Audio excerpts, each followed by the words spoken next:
Hi everyone, welcome back to the channel. And today we solve Leetcode daily challenge problem number 1207, unique number of occurrences. So it's a really simple problem to solve, and it will take hardly 2 to 3 minutes to solve this problem. So first we're going to check out the problem statement, then we'll look at the approach which we're going to use, and at the end we'll see the code as well.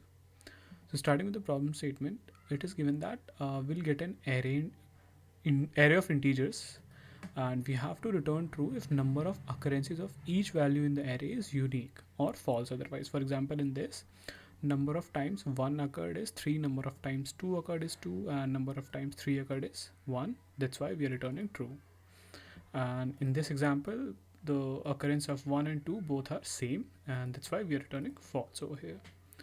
So the uh, the base of this problem is to implement the hash map or dictionary. So this is what we are going to do. This will be the approach. So as you can see, what we have done, we will just simply iterate the array and prepare the occurrences dictionary. For example, in this case we had 1 3 times, so 1 3, 2 2 times, 2 2, and 3 once. So we made this, and then we'll see, like, we'll get the values using dictionary dot values method, and we'll get this. And like, let's treat that as variable a, and in variable b we have taken the set of that. So set will basically remove all the duplicate elements from the a. Okay, if the length of both a and b is same, then we will return true, because of course, like, it will be the condition where the number of occurrences are unique for each one. And in this example, as you can see, we have 2 to 1, so these two were same. So when we take the set of these values, we will get 2 1, and length of this and this won't remain same, and that's why we are returning false. Okay. Let's check out the code quick.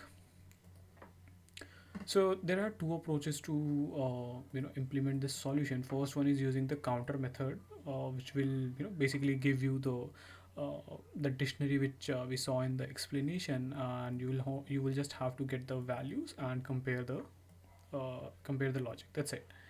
But in an interview setup, you might will be asked to implement the solution from the scratch, and you won't be allowed to use counters. So that's what we are going to look into. We have defined a dictionary, okay, and what we are doing, we are just iterating the array one by one, and we are updating the number of occurrences of each value as we see it. Okay, so we will, if the value is present, we will get that value, otherwise we'll initialize with 0 and we'll add 1 in it. So the effective initialization will be 1. At the end, in if condition, we are checking if the keys, okay, over here, like, you can take values or keys, whatever you want. Okay, let's use values only. So if length of occurrence of values is equals to length of set of the same thing, then we'll return true, otherwise we return false. So let's check out the test cases. And the test cases got accepted. Let's submit it for further evaluation. And as you can see, the solution got accepted, and we have performed fairly well with the second approach as well. So yeah, thanks again guys for watching out the video. Stay tuned for the upcoming ones. Don't forget to like the video and subscribe to the channel. Thank you.